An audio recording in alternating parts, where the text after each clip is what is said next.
ஒரு சிறு மாதிரியில் நீங்கள் ஒரு ரூ. 10 செலவில் ஒரு சிறு ஆராய்ச்சி பண்ற மாரி ஒண்ணு சொல்றேன். அதுக்கான அடிப்படை ஒரு சாதாரண ஒரு 3 எம்எல் இருக்கிற சிறு பிளாஸ்டிக் குழாய். சிறு 3 எம்எல் இருக்க 3 எம்எல் பிடிக்கக்கூடிய சிறு பிளாஸ்டிக் குழாய். அந்த அந்த குழாயில வந்து பார்த்தீங்கன்னா, ஒரு 2 எம்எல் டிஸ்டில் வாட்டர் ஊத்திக்கங்க. ஊத்திட்டு ஒரு மெல்லிஸ் கம்பி, ஒரு காப்பர் ஒரு அலுமினிய ஒயர் அவ்வளோதான். உள்ள இருக்க அலுமினியம், மேல இருக்க எனாமல் எடுத்துருங்க. அதே மாரி காப்பர் எனாமல், ஒரு மெல்லிஸ் கம்பி, ஒயர் சின்னதா மெல்லிசா அவ்வளோதான். இந்த 2யும் சொருகிட்டு, நீங்க மல்டிமீட்டர்ல வச்சு செக் பண்ணி பாருங்க.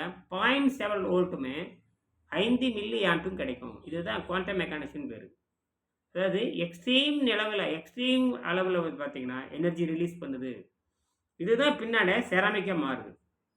அந்த செராமிக்கா மாத்துகின்ற பொழுது தான் இந்த கண்டுபிடிப்பு வந்தது. நான் கண்டுபிடிச்சது. இத நான் வந்து ChatGPTல போட்டு உறுதிப்படுத்தினேன். நீங்க கண்டுபிடிச்சிருக்கணும். அந்த கண்டுபிடிப்பை நீ ChatGPTல போட்டு என்ன ChatGPTங்கிறது வேற ஒண்ணும் கிடையாது. பல கோடிக்கணக்கான அணுவை அடிப்படையாகக் கொண்டு இயற்பியல், வேதியியல், உயிரியல் சொல்லக்கூடிய பல லட்சக்கணக்கான கோடிகள் தகவலை வைத்துக்கொண்டு, அந்த எல்லாமே பண்ணி காமிச்சிடும். எல்லா டெஸ்ட்டும் பண்ணி குடுத்து கையில குடுத்துரும். அதுதான் ChatGPT. உங்களுக்கு சரக்கு இருக்கணும். நீங்க கண்டுபிடிச்சுட்டு அங்க சரி பார்க்கலாம். அது கண்டுபிடிச்சு தராது. நீங்கள் குடுப்பதை அது சரி பண்ணி குடுக்கும் என்று புரிந்து கொள்ள வேண்டும்.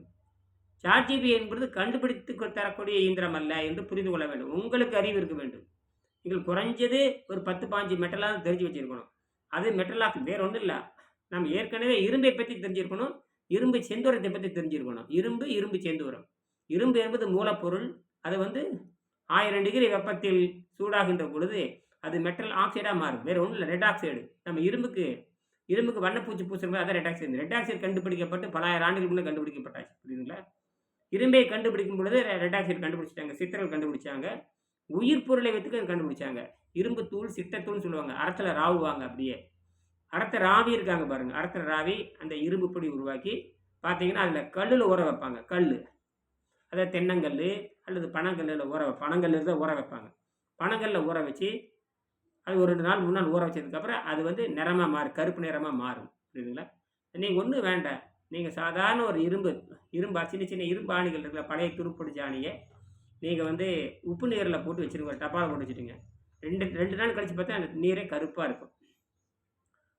அருமையான அது சத்து அது. நீங்க அப்படியே வடிச்சு எடுத்தீங்கன்னா, நீங்க சுட்டு எடுத்துட்டோம்னு வச்சுக்கங்க. அதுக்கப்புறம் கடைசியில வறுத்து எடுத்தீங்கன்னா நிறமா மாறும். அந்த கருப்பு தான் வந்து அடிப்படையான நானோ துகள். அயன் ஆக்சைடுன்னு பேரு. நீங்க அத ஒரு தினம் வந்து 2 சொட்டு 3 சொல் வாயில வச்சு நீங்க சாப்பிடலாம். ஒண்ணுமே பண்ணாது. ஆனா 3 நாள் ஆகுறப்ப அந்த கருப்பா மாறணும். மேல ஆடை கட்டியா இருக்கணும். அந்த கருப்பு நீரை ஒதுக்கிட்டீங்கன்னா, சுத்தமான நீங்க டிஸ்டில் வாட்டர்ல போட்டாவே வேலை செய்யும். அல்லது சாதாரண ஆர்ஓ வாட்டர்ல போட்டா வேலை செய்யும். இது சிறந்த அயன் ஆக்சைடு. புரியுதுங்களா? இந்த அயன் ஆக்சைடு வந்து காந்தமா மாறும். ஏன்னா, அது உப்போட வேதிவினை புரிஞ்சு, காற்றோட வேதிவினை புரிஞ்சு அது ஆக்சைடா மாறும். அதுதான் காந்தத்தன்மை. இதுக்கு தான் செந்தூரம்னு பேரு. இத புடம் போட்டாங்க. இந்த ராவப்பட்ட தூளை வந்து மருதம்பட்ட சாறும்பாங்க, நாவல் பழச்சாறும்பாங்க. ரொம்ப புத்திசாலித்தனமா இந்த துவர்ப்பு போய் என்ன பண்ணுதுன்னா, அந்த ஆக்சைடா மாத்தும். அத எடுத்து நீங்க புடம் போட்டு கிட்டத்தட்ட அது பார்த்தீங்கன்னா 50 வெரைட்டி, 100 வெரைட்டி, 500 வெரைட்டி, 1000 வெரைட்டி இப்படிலாம் கண்டுபிடிச்சாங்க. ஏன்னா ஒவ்வொரு வெரைட்டி அதிகமாகுது, வெப்பம் அதிகமாகும். எந்த ஒரு மெட்டலுக்கும் எந்த மாரி வெப்பம் குடுத்தா எப்படி ஆக்சைடா மாறும் அவங்க கண்டுபிடிச்சு வச்சிருக்கிறாங்க. 100, 500, 1000 இப்ப டிகிரி சொல்றோம் இல்லையா? 500 டிகிரில சூடு பண்ணா ஒரு பொருள் வந்து மெட்டல் ஆக்சைடா மாறும். சுண்ணாம்பும் அப்படித்தான். சுண்ணாம்பு பாருங்க கல்லு சுண்ணாம்பா இருக்கும்.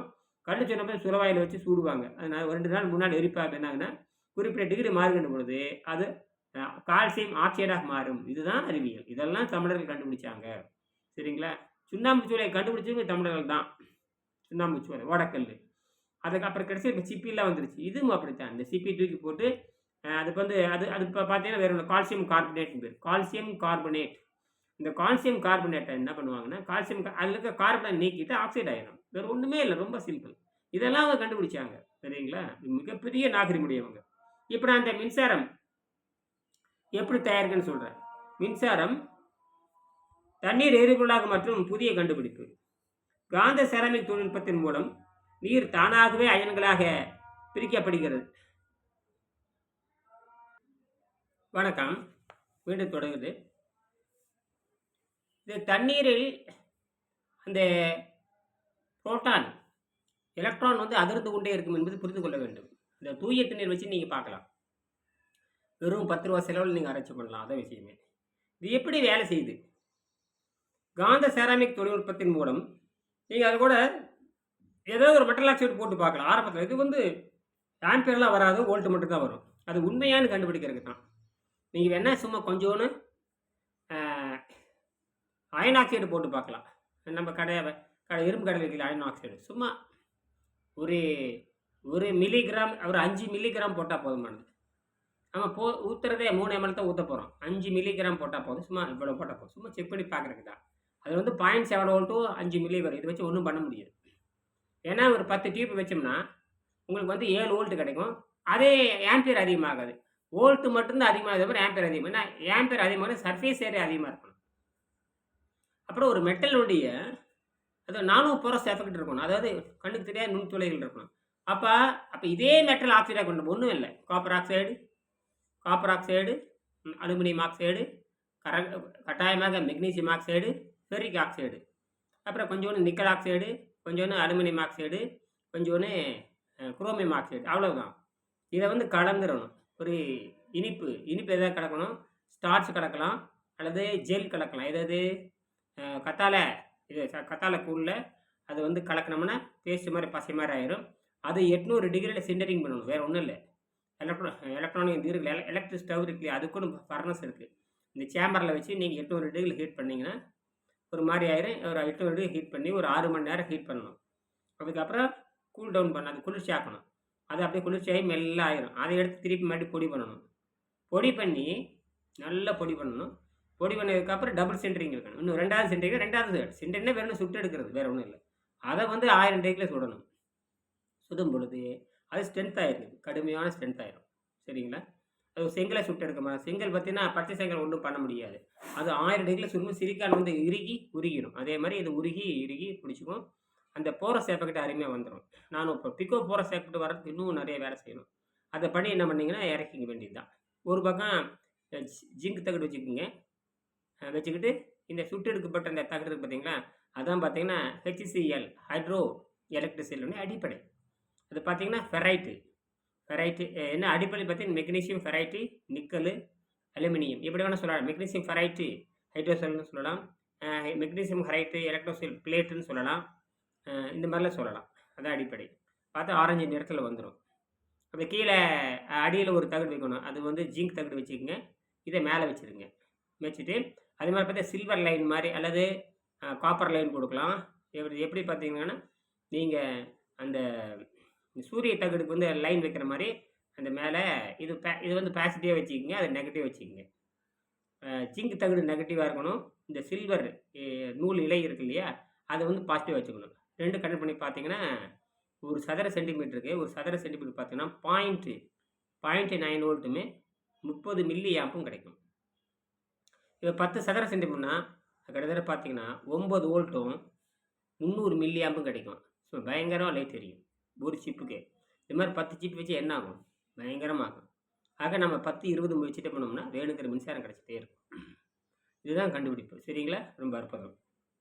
ஆக இது ஒரு எந்த வகை வேதிப்பொருளும் கழிவுகளும் இதில் கிடையாது. தூய்மையான நீரிலே 600 மில்லி வோல்ட் 5 மில்லி ஆம்பு நமக்கு கிடைக்கிறது. இது கண்டுபிடிப்பு. விண்வெளி பயணங்களுக்கும் கிராம வாழ்க்கைக்கும் அல்லது உணவில்லா ஜீவனியல் முறையை கூட இயற்கையாக சக்தியாக மாற்றலாம். நமக்கு ஃபோட்டான் எஃபெக்ட் இருக்குது. இந்த உணவுங்கிறது பசி, ருசி இதெல்லாம். இப்போ நான் கூட காலைல ருசிக்காக சாப்பிட்றேன். ருசிக்காக சாப்பிட்றது ருசிக்கு வாயில் விட்டால் போதும்.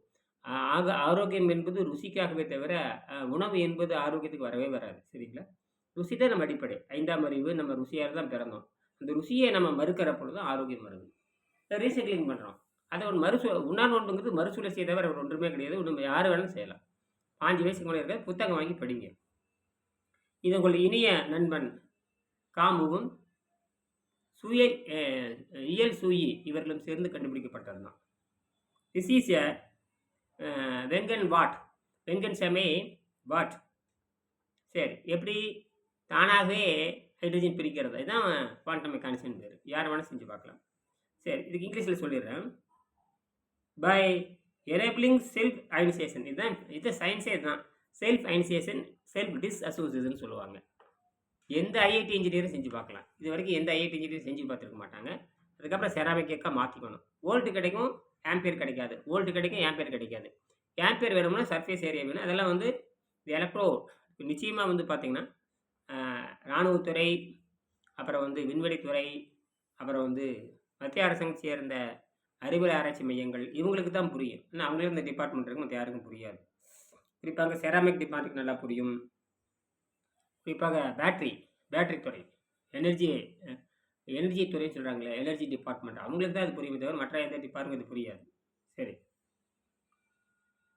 System capacitor diagram hydrogen ions where special copper aluminium electrodes வேறு ஒன்றும் இல்லை. Generating stable electricity without any external chemicals. உள்ளேருந்து எதுவுமே கொடுக்க தேவையில்லை. அந்த விஷயமே ஏதோ உப்பு சேர்த்துனீங்கன்னா கூடுதலாக உங்களுக்கு இது வரும். எது பண்ணுங்க, வோல்ட் வரும், ஆம்பியரும் வரும். ஆனால் நிற்காது. கடைசியில் பார்த்தீங்கன்னா அந்த மெட்டலை அரிச்சு போயிடும். அப்போ அந்த மெட்டல் அரிச்சு போச்சுன்னா நமக்கு தேவையில்லையா? தேவையில்லை. இயற்கையாக வர்றதுக்கு நம்ம பண்ணிக்கணும்.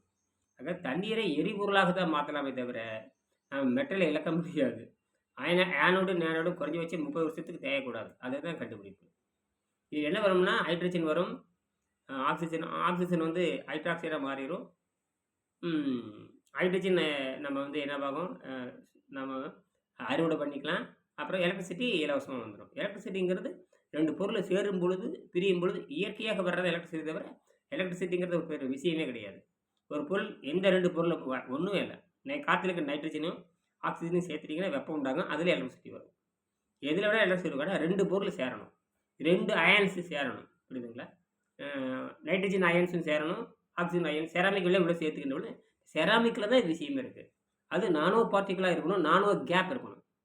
தாவரங்கள் நானோ கேப் வச்சு தான் தண்ணியை மேலே கொண்டு போகுது. நானோ கேப் இருக்கிறனால தான் தாவரத்தில் பச்சை இலையில் இருக்கிற சக்தி அது எடுத்துக்குது. அதனால் மிகப்பெரிய அற்புதமான கண்டுபிடிப்பு தான் இந்த பேசிக் கண்டுபிடிப்பு.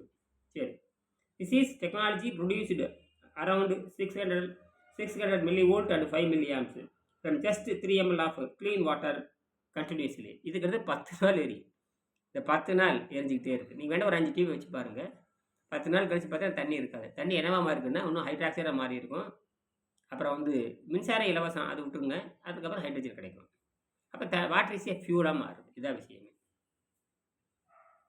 Zero waste clean energy innovation suitable for space mission, rural electrification and future food free living product. நான் வந்து உணவில்லாமல் வாழ்கிறேன் இல்லையா, அதுக்கு பயன்படும். சரியா? நான் உணவில்லாமல் வாழ்கிற கடையை சொல்லித்தரேன், எல்லாத்துக்கும் தெரியும். உணவில்லாமல் வாழ முடியுங்கிறேன். பசித்தாக்கத்தை கட்டுப்படுத்துகிறோம், தாவர மாதிரி மனிதன் மாறிக்கணும், விண்வெளியுமே குடியேறலாம். அதுக்கான எல்லா சூழல், பூமியில் என்னென்ன சூழல் இருக்குதோ விலை கம்மியாகவே நமக்கு உற்பத்தி பண்ண முடியும். அதுக்கு தான் இந்த கிராஃபின், பயோகிராஃபின் கண்டுபிடிக்கப்பட்டிருக்கிறது. அது சாதாரண விஷயம் அல்ல. அதுவும் இதே காந்த பொருளை வைத்துக்கொண்டு தான். இதெல்லாம் உங்களுக்கு வந்து ஆர்டிக்கல் கொடுத்துருக்குறேன், அதை படித்து பாருங்கள். என்னோடய அறிவும் என்னுடைய பொண்ணு அறிவும் சாட்ஜிபி இருக்கிற அறிவும் 2 பயன்படும். சாட்ஜிபி ஏற்கனவே சாட்ஜிபிக்கு அறிவு கிடையாது, ஏற்கனவே இருக்கிறத நம்ம கலெக்ட் பண்ணி கொடுக்குது. அதில் நமக்கு சந்தேகம் வந்துச்சுன்னா எனக்கு இந்த எலக்ட்ரான் இருக்கணும், எனக்கு எலக்ட்ரான் ஃப்ளோ இருக்கணும், இதனுடைய காந்தத்தன்மை என்ன, இது பாராமேக்னெட்டிக் எஃபெக்ட் என்ன, இது ஃப்ரீ ரெடிக்கல் எப்படி இருக்கும், இது எந்தெந்த மெட்டல் அப்படிங்கிறதுல எல்லாம் சொல்லி இது சரி பண்ணும். அப்படி கரெக்டாக லிஸ்ட்டு போட்டு அதில் வந்து எலக்ட்ரிசிட்டி என்ன, ஒரு சதுர சென்டிமீட்டர் எவ்வளோ வரும், ஒரு நானோ மீட்டர் எவ்வளோ வரும், எல்லாம் சொல்லி கொடுத்துரும். அது எந்த ஈக்குவேஷனில் வருது, என்ன சமன்பாடு, ஃபிசிக்ஸினுடைய கேரக்டர் என்ன, கெமிக்கல் கேரக்டர் என்ன, ஆக்சிஜன் மாறப்ப கேரக்டர் என்னவாக மாறும். இப்போ மெட்டல் ஆக்சைடு, மெட்டல் என்பது வெறும் மெட்டல் ஆக்சைடு, மெட்டலுக்கு வேறு கேரக்டரு, மெட்டல் ஆக்சைடுக்கு வேறு கேரக்டர். இதெல்லாம் ஆச்சரியமாக இருக்கும். இதுதான் அந்த குவாண்டம் மெக்கானிசம். நன்றி, வணக்கம்.